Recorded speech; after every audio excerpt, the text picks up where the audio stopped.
Donald Rumsfeld died this past week, just as Joe Biden was finishing what Donald Trump had begun, finally getting our troops out of Afghanistan. Our national heart was never in that conflict. And now that we're leaving, does any of us feel like anything was gained?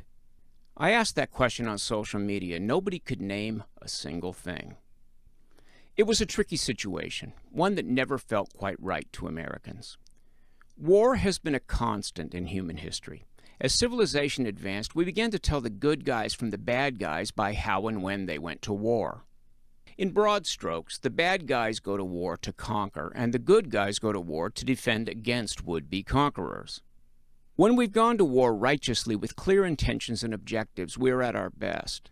But when either the motivations or the strategies are shaky, so is our resolve. And we end up in what is usually called a quagmire, like Vietnam, like Afghanistan. Some of you may not know this, but the U.S. Defense Department didn't even exist until 1947. What we had instead was the Department of War, sometimes called the War Office. After World War I, it was understood that we were the ascendant force in the world, what would someday be called a superpower. By the end of World War II, and after we'd brought Tojo to his knees and sent Hitler into his suicide bunker, it was crystal clear. We were the biggest, baddest dog in the neighborhood. If we'd been founded on lesser principles, we might have used our military might to grab up huge portions of the world. What we did instead was to help rebuild the countries we'd fought against. We welcomed them into the peaceful order that we'd fought to defend. And in case anybody was confused about our intentions going forward, we dissolved the Department of War and established the Department of Defense. I've always thought that in the middle of the last century, we were defining ourselves in motion pictures, particularly in the Western. Look at any John Wayne movie. The hero is not a conqueror, the hero is a defender. Some evil force, be it a railroad baron or a band of vicious outlaws, is bullying a town somewhere on the prairie. The will of the townspeople is all but broken. People who just want to be left alone to live decent lives have become little more than slaves. And then John Wayne comes to town, a man of few words and unshakable principles, ready to risk his own neck for people he barely knows. One by one, the locals find their courage. And in the grand finale, they rise up and throw the bastards out. As the hero rides off into the sunset, we trust that the citizens will now be strong, cohesive, and ever vigilant. The message was clear in these old westerns. Defending the freedom of good people is the spiritual identity of the United States. In the half-century plus since World War II and John Wayne movies, the message of America has been turned inside out. Our kids are being taught that America is the bully. They are taught that our nation should live in perpetual shame for some of the deeds done by some of our ancestors. Now we're bogged down in a war within our own borders, a culture war. Who needs Afghanistan? We've brought the quagmire home. And those of us who value our national identity the most, defending good people, are the ones accused of being oppressors. We had grown awfully discouraged at that false accusation. The oppression narrative had infected our educational system, our journalistic institutions, movies, television, even sports. We were stumped. How could we possibly prevail? And when Donald Trump rode into town, we assumed that he was John Wayne. But American civic life is not a 90-minute horse opera. The war for America's soul is not so cut and dried. Trump himself got run out of town. And now his posse has largely become a directionless mob, running around targeting any Republican who won't do their will. I was once married to a woman with a fierce sense of right and wrong, and a temper to match. She lost a very good job during the time I was married to her. This was the scenario. She saw one of the bosses mistreating employees, and she told that boss off in front of the whole office. What do you think happened? She got herself fired, and then the people being abused had no protection at all. She was in the right, but her strategy was all wrong. She learned to control her temper and ended up in human resources. For 30 years or so, she's been with a big manufacturer. She's the link between the suits and the blue-collar workers. She understands and respects both worlds. They all depend on her to get good results where problems exist or might develop. My ex-wife went from street fighter to diplomat, and now she wins battles quietly, before most of the people where she works even knows that trouble is brewing.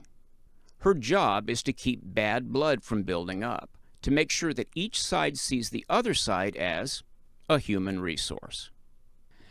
That's how it's really done. As conservatives, our job always was and always will be to defend the core values, the core institutions. Our challenge is to do so effectively. Down below in the comments, the people who never watch a whole video are undoubtedly telling me that the best defense is a good offense. Sometimes that's the case. In basketball or in an actual armed conflict, the goal is to overwhelm the other team. But in civic life, the best defense is a good defense. Going on the attack increases hostility at ground level, as every one of us should know by now. In civic life, the goal is always to de-escalate hostilities. Ask any police officer you meet. Look, this is a war against bad ideas, but we're acting as if it's a war against people. When we defeated Hitler and Imperial Japan, the people of those countries became our best allies. We liberated them as surely as we liberated those they had harmed while they were infected with bad ideas. Republicans are a minority party, one that is being terribly weakened from within by trolls who can't get it through their thick skulls that Donald Trump was not the long-term answer. The only weapon we have left is persuasion. But that's not bad news. Persuasion is the only weapon we've ever had. Insults were never an effective strategy. Nobody changes his mind in response to being called an idiot or a communist. Nobody leaves the Democrats because somebody called him a demon rat. There are no trenches in this war, no place to dig in and mount the machine gun, no faceless enemy way off across the minefields and razor wire. The opponent is your sister-in-law, your neighbor with the BLM sign in his yard, your daughter, your son.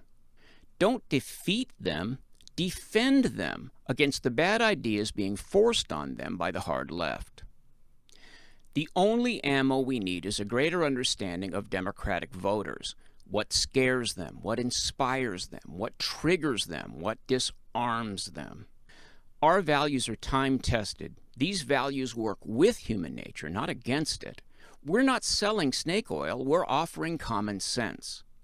Helping the opposition to see that is the sum total of our mission. That's what I'll be doing here on this channel. I hope that you'll help me and that I can help you.